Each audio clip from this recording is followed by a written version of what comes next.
એ અને છેલ્લા 1 મહિનામાં તો છોકરા એટલા બધા કંટાળી ગયા હોય ને કે તમે એવું માનો કે એમ થાય કે ભાઈ વાંચવાનું મૂકી જ દઈએ. જનરલી બીજા બધા ક્લાસમાં શું હોય છે કે છેલ્લો 1 મહિનો સિલેબસ પતી ગયો એટલે હવે તમે ઘરે રહીને કરો, બરાબર. જ્યારે આમણે પ્લસ પોઈન્ટ એ છે કે લાસ્ટ 1 મંથ એટલી બધી મહેનત કરાવડાવીને છોકરાને નીચે મૂકવા જ નથી દીધી બુક.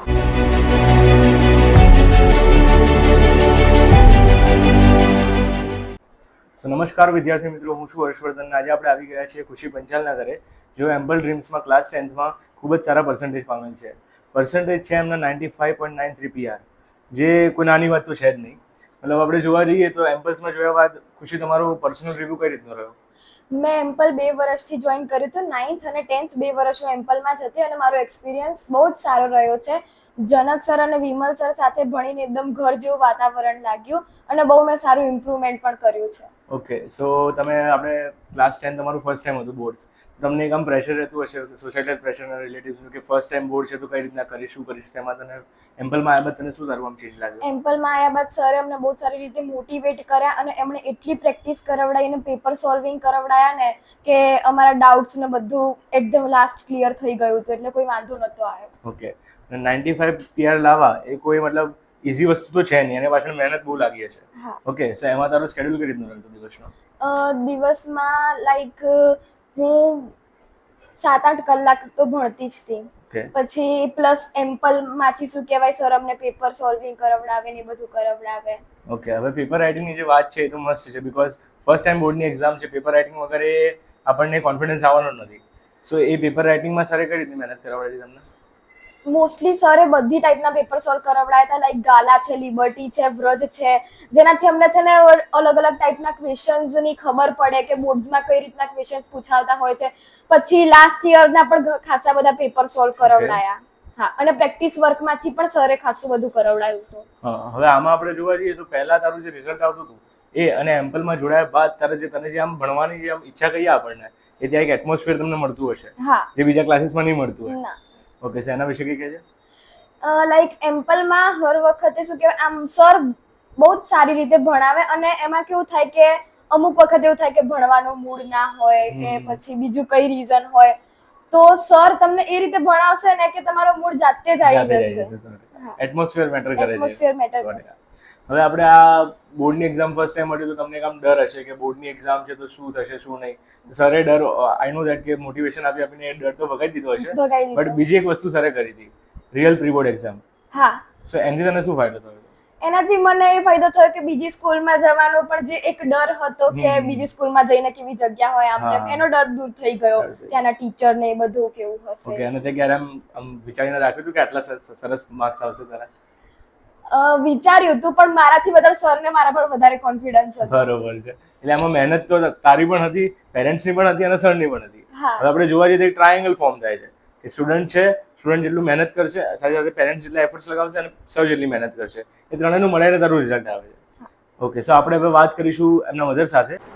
સો મેમ, તમને તમારા બાળકને એમ્પલમાં મૂક્યા બાદ તમને એનામાં શું ચેન્જીસ દેખાયા? એમ્પલમાં મૂક્યા બાદ એનું ઇમ્પ્રુવમેન્ટ એટલું સારું રહ્યું અને ત્યાંનું એટમોસ્ફિયર એટલું સરસ હતું ને કે એ લોકો જાતે દોડીને જતા હતા ક્લાસમાં, કે વિમલ સર અને જનક સર સાથે એટલું ઘર જેવું એટેચમેન્ટ થઈ ગયું હતું. અને સરે અમને કીધું હતું કે તમે તમારા બાળકને અહીંયા મૂકી અને તમે જતા રહો, તમારે જ્યાં જવું હોય તો તમે ભૂલી જાઓ કે તમારા બાળકને બોર્ડની એક્ઝામ છે. એટલે અમને એટલું સારું વાતાવરણ પ્રોવાઈડ કર્યું એમણે, અને અમે એટલા ખુશ છીએ સરથી, કેમ કે એમાં એવું હતું કે મારી સ્ટુડન્ટ HBKમાં હતી, બરાબર. તો હવે એમાં એટલા અઘરા પેપર પૂછતા હતા પહેલા કે જેથી કરીને માર્ક્સ બહુ ઓછા આવતા. એટલે એમાં શું છે કે સરે એવું કીધું કે તમે ચિંતા ના કરો, એ 90 અપ જશે, આ મારી ગેરંટી. એ એમણે કીધેલું મને, અને ખરેખર આવ્યું.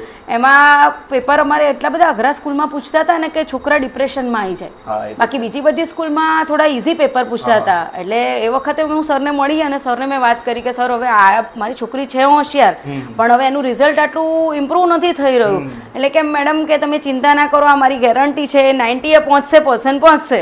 તો આજે એ 90 છે અને 95 પર્સન્ટાઇલ છે એના. અને બહુ સારું સરનું વાતાવરણ એટલું પ્રોવાઈડ કર્યું. છેલ્લા 1 મહિના તો એટલી બધી મહેનત કરાવી છે ને સરે, અને લોકોને નાસ્તા પાણીથી માંડીને દરેક વસ્તુ ત્યાં ગાડી એ લોકોને આપતા. હા, અને છોકરાઓ થાકી જતા ને તો સર એન્જોયમેન્ટ બી કરાવતા, ઘરની જેમ વાતો બી કરતા, એટલે છોકરા બિલકુલ કંટાળતા નહીં. એ મેટર કરે છે બહુ મેટર કરે છે. એ જ.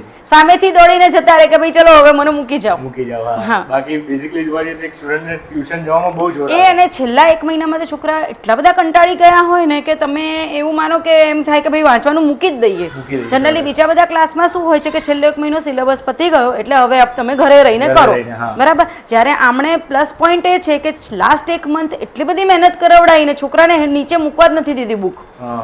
એન્જોયમેન્ટ કરાવતા કરાવતા એમણે છેલ્લો 1 મહિનો બહુ મહેનત કરાવડાવી મહેનત અને કરવાની તો રિઝલ્ટ આવે છે. હા. મહેનત તો કરવી જ પડે. અને છોકરાઓ બી એટલી મહેનત કરીને સરની બી એટલી મહેનત રહી એટલે બહુ સારું રિઝલ્ટ રહ્યું. હા, હવે તમે આપણે વાત કરીએ કે એઝ અ પેરેન્ટ તમને આમ ટેન્શન તો મતલબ ઠીક છે, એ તો આપણે પોઈન્ટ વાત થઈ ગઈ. હા હા બીજું હવે એવું છે કે તમે આને મૂકવા ગયા જ્યારે ફર્સ્ટ ટાઈમ હા.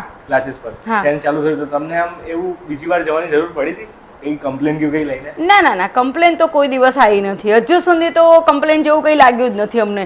અને કદાચ કંઈ બી હોય કે થોડું ઘણું કંઈ તો સરને ફોન કરીએ તો ડાયરેક્ટ એમનો રિસ્પોન્સ એટલો બધો સારો હતો ને સરનો કે કોઈ બહુ વખતે અમે ફોન કરીને જનક સર છે કે વિમલ સર છે ડાયરેક્ટ અમને જવાબ આપતા હતા. એવું નથી કે કોઈ દિવસ અમને અવોઇડ કરે, એવું ક્યારેય નથી બન્યું આજ સુધી. એ તો બરોબર. હવે એઝ અ પેરેન્ટ તમારો શું રોલ રહ્યો આ વસ્તુમાં, આના માર્ક્સ આવવાની પાછળ? એના ટાઈમે અમે મૂકી જઈએ લઈ જઈએ અમારો મેઇન એ રોલ. પછી મહેનત તમને કોઈ આમ કરવાની. ડિફિકલ્ટી ફેસ કરવી પડી હતી કોઈ આમ? ના ના ના કોઈ ડિફિકલ્ટી ફેસ નથી કરવી પડી, બિલકુલ નહીં.